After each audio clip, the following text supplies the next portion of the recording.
Hey guys, it's Lindsay. Welcome back to my channel, and today we're going to do an update for my Pan That palette for 2017. Now, if you did not see my intro to this challenge, I will have a link to it right up there for you so you can go check it out and get all caught up. But this is, of course, just the first update, and I am working on the Lorac Pro Metal palette for the year, so let me go ahead and show you where we are after using it for 1 month. This is what my palette looks like after using it for just about a month. As you can see, I do have pan now on this shade here and this one. I did not have any pan when I first started, so those are both new, which is really exciting. And then just a reminder for how I'm doing this palette this year, I'm really just going to be focusing on the first 6 shades right here. Not really too worried about the black or the dark blue, though I would really like to hit pan on the black. I don't think I'm going to finish that though, and I don't really see myself using the blue at all this year, so I'm not even going to count that. I might as well just go ahead and get rid of that shadow.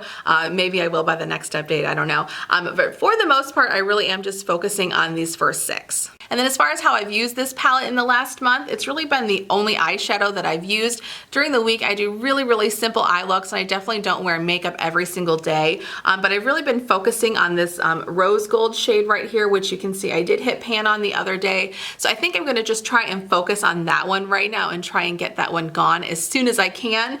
And then the shade Clover, I did have a pretty substantial dip in that one going into this challenge. There wasn't any pan showing, but it was pretty close, so I only had to use it a couple of times to show pan. Lorac shadows are really soft, and you do hit pan on them quite fast, which is nice. But so for now, I'm really just kind of focusing on those 2 shades. I do have Clover and then a little bit of this color Gilded here on my eyelids today, and then Graphite here in the outer corner. But for the most part, I really enjoyed this palette. If you watched my Pan That palette from last year when I did a MAC shadow palette, you know I kind of struggled with liking that palette. I was just not a fan of that one. So far, at least 1 month in, I am really enjoying this palette. I think the formula on these shadows is really nice, and this rose gold color in particular is just beautiful. It's so easy to wear if I can just do a 1 shadow look. I don't really have to worry about buffing up the crease too much or anything, which is nice, and it pairs really nicely with this color Graphite as like an outer corner shade, as does the Clover, I think. So I'm really excited to be able to find a way to use this graphic, or I keep calling it graphite color, because it is kind of a dark shade, and it was kind of worrying me. I wasn't quite sure how I was going to use it, because I definitely can't use it all over the lid for an everyday look.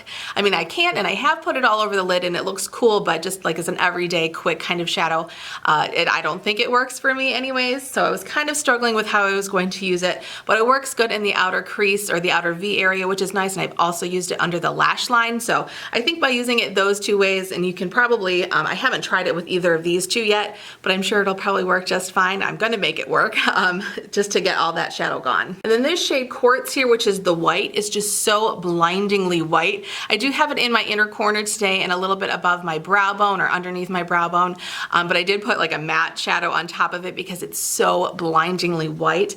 I'm definitely going to struggle with that one a little more than I thought I would. I definitely don't think I will have a problem finishing it. It'll probably just last a little bit longer, because some days I just really don't feel like using it. I think maybe at one point I will start using it all over the lid on top of my primer just to kind of get it gone, because it's just so bright. As you can see, like my inner corners are like blinding right now. And hopefully it's coming across on camera that I do have a pretty sizable dip going on in Quartz. So my goal for the next month would be to hit pan on that shade. I don't think it'll take too much to hit pan on that, because it's pretty close, it looks like. I just didn't quite get there this month. But I guess for goals for the other shadows going forward throughout the next month, I'm really still going to just, like I said, be focusing on this rose gold shade. So I just like to expand the pan.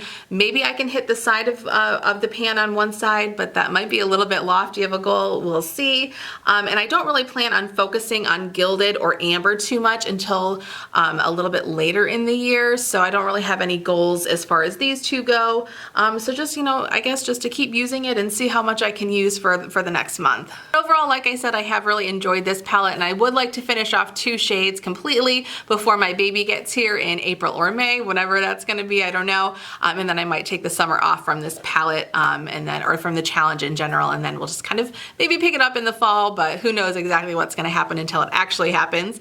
But yeah, I think that's pretty much it for this update. Thank you guys, of course, so much for watching and hanging out with me for a little bit today. I would love it if you would subscribe to my channel. We can also connect on Instagram. I will have my link listed in the description box, and I will see you all in my next video. Bye!